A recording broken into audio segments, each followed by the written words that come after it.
Hi, I'm going to teach you how to play SuperPACS. First of all, let's talk about how to set up the game. Now, at the very beginning of the game, lay out the gameplay mat. I like to also have my little reference card handy in case I forget things. You want to identify your faction cards first. The faction cards are the main cards that will be in your hand during the game.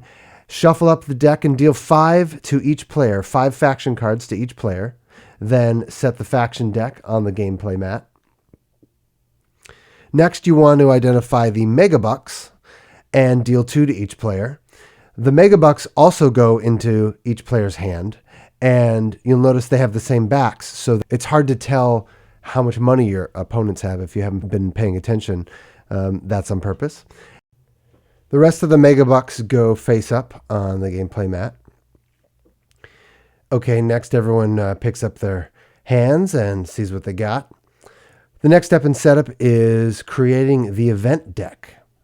So look at all of the event cards and set aside the 3 elections, House of Reps, Senate, and White House. Then shuffle up the remaining events. Those are your random events. To make the event deck, put the White House on the bottom, put 2 random events on top, put the Senate card next, sideways like the White House, put 2 more random events on top, then put House of Rep sideways and face down, and add 3 random events on top of that. That will create a total of 10 events, and the rest of the events can go back in the box. Next, grab the investment cards and shuffle those up, and then put the investment deck onto the game mat and reveal the top 4 investments face up. Here we've got insider trading, fundraiser, gala, art collection, and junk bonds. Oh, and I also forgot to put the buttons on the table, so I'm just going to do that now. The first player button, you can set aside a special, and that's a good time to determine who's the first player going to be. You can randomize it. We have a funny joke we like where the last player to say, "I am not the first player," gets the first player token.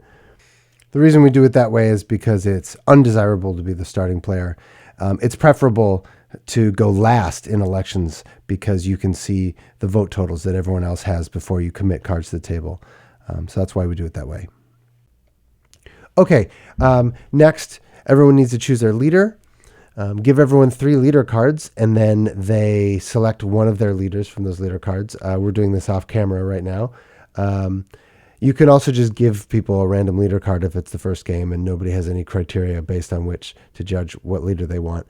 However, one of the cool things about choosing your leader is that you already have your cards in hand and you already see which investments are up, so you can let that affect your decision.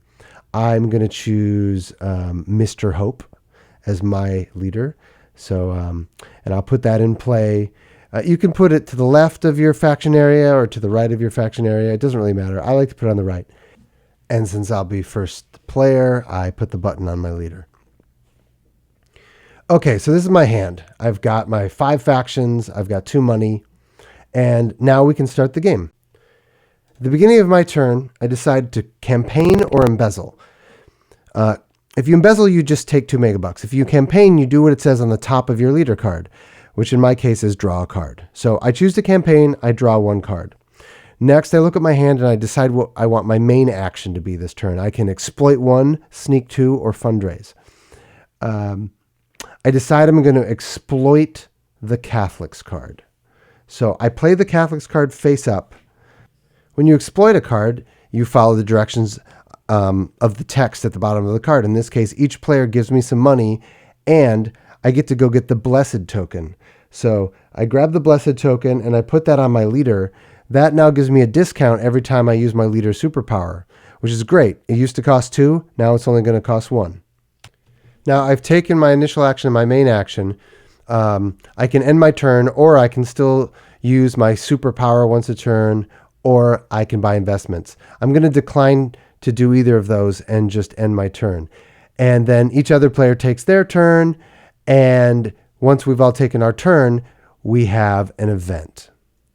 We reveal the top card from the event deck. It is healthcare nationalized, which only affects players who have a faction with an indestructible symbol. Nobody does. So nothing happens and we move forward. Next, I campaign or embezzle. I'm going to campaign and draw my card, and then I'm going to use my superpower. I'm going to spend 1 to use my superpower, which normally costs 2 because I have the blessed token. And my superpower is also draw a card. So I'm just going to draw a second card. That's what Mr. Hope does. Mr. Hope draws cards. So I used my initial action and then I used my superpower. I could have done that in a reverse order. You can use your superpower whenever you want, but only once per round. The next decision again is my main action, exploit 1, sneak 2, or fundraise. This time I'm going to sneak 2 cards. Sneaking a card is playing it face down. It's not part of your coalition yet, and you'll never get to execute its text at the bottom. So my turn's done. Each player takes their turn. Now, at the end of that round, before we reveal events, we turn over our sneak cards, add them to our coalition, ignoring the text at the bottom, and then we reveal the event. The event is Citizens United. It only affects players with media. I look at my little symbols on my factions. I do not have a media symbol. It doesn't affect me. Okay, next turn. Campaign or embezzle. I am going to campaign again and draw a card. Then I'm going to use my superpower again, paying 1, to draw a second card. Then I'm going to exploit construction companies, which gives me 2 megabucks for each gold faction in my coalition. And so I take 4 megabucks. Now I've got lots of money for the future. Now each other player takes their turn, and then it's the end of the round, and we reveal the event. Whistleblower leaks info. Does not affect me. I do not have an indestructible icon. Now notice the sideways card is the one on top. So now we're going to be adding votes at the end of this round to see who gets the first election. So thinking ahead to that will affect the decisions I make this turn. I'm going to campaign. I'm going to use my superpower again, paying 1 because of my discount. And I draw a card because that's what my superpower says. Next, I am going to sneak 2 cards face down.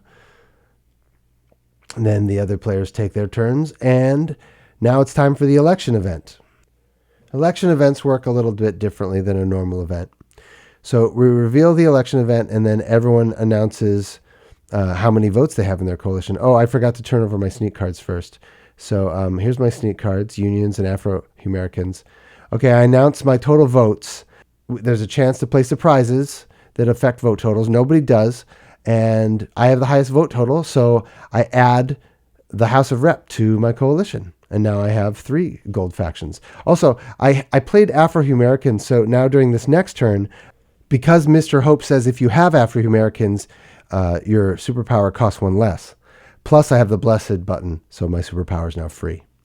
I also want to point out that the first player button goes to the person who wins the election, so I maintain it. Now, I start my new turn. I draw 2 cards because 1 for campaigning and 1 for my free superpower. Boy, the players are going to start picking on me. And then I'm going to sneak 2 and end my turn. And then the other players take their turn. And they're pretty upset that I have a free superpower. One of them exploits the card Sex Workers. And the Sex Workers card puts a scandal token on someone's leader. So Mr. Hope gets the scandal token, which means he can no longer use his superpower. Darn, I had just gotten great discounts on that, but now I got picked on for being too powerful. Okay. And then the round ends, I reveal 2 more groups. I got a red one and a green one. And we turn over the top event. Oh, stock market crash. Okay, so no one can buy investments for the next round. That's fine. I wasn't planning on it anyway. Next turn, I now can't use my superpower, but I still campaign or embezzle. So I choose campaign. I draw 1 card. And then I'm going to exploit media conglomerates, which destroys my opponent's media faction. So boom, boom, I blow up 2 cards in retaliation. I'm done. I end my turn. My opponent, on his turn, plays illegal immigrants, which turns into one of my sneaked cards. And then at the end of the round, I reveal it, add it to my coalition, and it has -1, -1, -1 as its stats. So it's a bad card that nobody wants. I'm now stuck with it.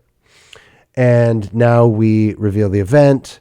And the event says that if you have both blue and red factions, you have to destroy one. So I send climate change deniers to the cemetery. That's that turn. Next turn, I campaign. I draw a card. Now, looking at the event deck, there is another election that's about to happen at the end of this round. See, the sideways card is on top. So I'm thinking about that, and my opponents have a lot of blue factions with a lot of votes. So I'm going to exploit conservative talk radio, which destroys a blue faction from each opponent, and it also gives me some votes. So that hopefully helps me in the next election. Everyone takes their turns. And then we have our election event, the Senate election. We count up our votes. Everyone announces their vote totals, and then there's a chance to play a surprise to affect vote totals. So I am going to discard from my hand a surprise with a little jack-in-the-box on it. It's called Latinos, and that changes the vote totals.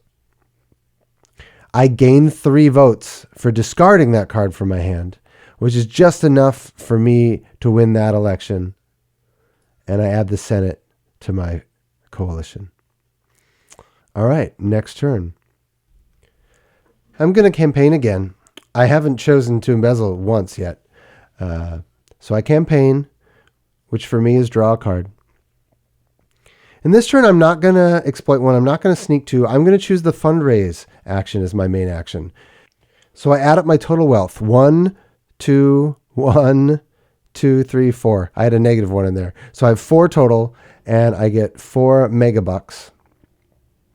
And now I can buy an investment. I'm going to buy art collection, so I put the 4 megabucks right back. You don't even have to go through that. You can just know that you had 4 and buy it. And then I put the investment under my leader face down. I should refresh the investment deck. I forgot to do that. And then everyone takes their turns. And at the end of the round, there's an event. It's terrorist attack. Terrorist attack lets opponents blow up one of my factions. They can't target my indestructible factions, but they can target something. So they target unions, and unions go to the cemetery. Next turn, I campaign. I draw a card. Now, things are getting pretty retaliatory with me and my opponents. So I'm going to exploit another card that allows me to destroy my opponent's factions. So I'm going to play Arms Dealers. And I actually have to pay 2 megabucks when I play this card in order to blow up my opponent's cards. Let's pretend that I blew up some of their cards and put them in the cemetery. Their turns happen, and they try to destroy one of my cards, and I discard Libertarians as a surprise, which nullifies their attempt to destroy one of my factions. Then at the end, we reveal government shutdown is the event. Okay, moving forward. Oh, here, finally, I'm refreshing the investment deck. I finally noticed. I was supposed to do that immediately upon buying an investment. In fact, when you buy investments, you can refresh and buy that one, refresh and buy that one. You can buy as many investments as you want.